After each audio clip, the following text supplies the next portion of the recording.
I'm Barbra Robin, and I work in brand entertainment and marketing. The categories I think that gave us the most value financially and from a marketing standpoint, from a marketing value, was tech, was auto. Before tech, it was also, it was the wireless category. Before that was now it's part of tech, but it was the wireless category was huge for us. Gossip Girl was such a great, that was one of those shows that there was a jump ball to get in that, especially for wireless, right? We had them all. We had AT&T, we had Verizon, we had T-Mobile, everybody trying to get in there.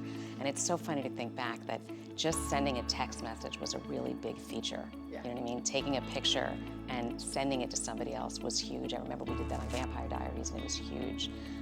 But the Gossip Girl was really a great entry point for blowing out product placement. And really, I think what I find most interesting is what started off as just really product placement. And again, I focused really on paid.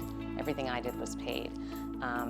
There was product placement, but then it also grew into storyline integration. And that's when things got much more interesting, and that's when shows got even more excited. I think it just grew to that, and that to me was, understanding the difference and the nuance between the two was something that is important for clients and brands to understand. What I always say is what I love most about brand and entertainment and what I do is also what is most challenging about what I do, and it's you have to really understand how to serve all the different constituents that you're working with. In sales, you're sort of dealing with maybe one, right? But in this type of opportunity, you're dealing with multiple people. You have the client or the brand, you have the show, the executive producers, the showrunners, the wardrobe stylist, the set designer, multiple people. You have the network or the platform in which your show is airing or running on. In some cases, you have a studio that also owns the show, so you have to make sure they're getting what they want. And most importantly, who sits above that is the fan, right? So if you don't please the fan, then none of this matters as much, and it won't truly be a success. So it's really understanding what everybody wants and balancing it with what you know that they need.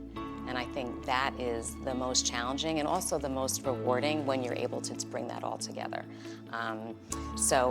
In terms of timing, it varies, right? If you know you're picking up a show and a show's coming, it really depends. If the show's something that's getting hyped up like a Gossip Girl, like a Vampire Diaries, like an All-American, depending on what's out there, you get brands that are coming to you early. Others are you're seeking out them. You're talking to a producer and they're saying, we need this. We want to build a Wickery bridge in this particular episode of X. We don't really have the funds. Can you help fund that? And then based on the relationships that we've built, we go out and we try to find the right moment, the right client, the right brand to participate in that. It's really the balancing of all of those different personalities and all of the needs of all of these different people.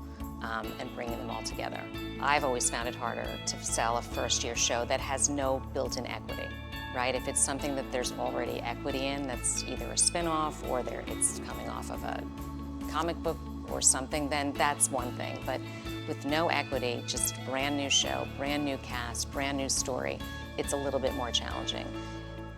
But there are brands and there are clients that want that have the foresight to see what something will become, and those are the people that you tap into to come on board early.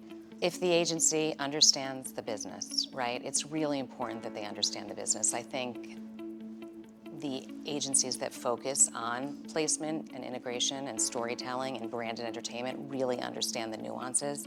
I think sometimes if you were maybe at a media ad agency, that's a little bit more challenging. That's not their specialty. So understanding all the nuances that it takes and less can be more. It's really about, it's really,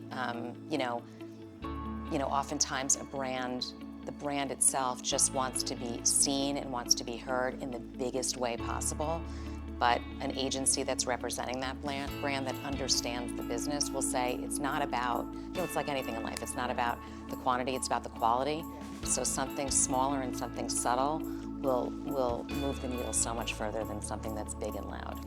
And if you want a commercial or you want your brand weaved in a bigger way, then let's do something out of show. right? But you don't, it's that balance, right? The brand oftentimes wants this big, overt, they want to be seen, they want to be heard as big as they can. And the show wants the brand to be seen and to be heard in the smallest way. So ultimately, the goal is, what is the most organic way? What is the most meaningful way? What is the most relevant way, right? So when the fan is looking at it and you're seeing somebody just eat a bag of Doritos, that's very normal. It's not normal to say, can you go get me that big, beautiful bag of spicy nacho Doritos? That's less, doesn't often happen that way in real life, right? So it's that balance.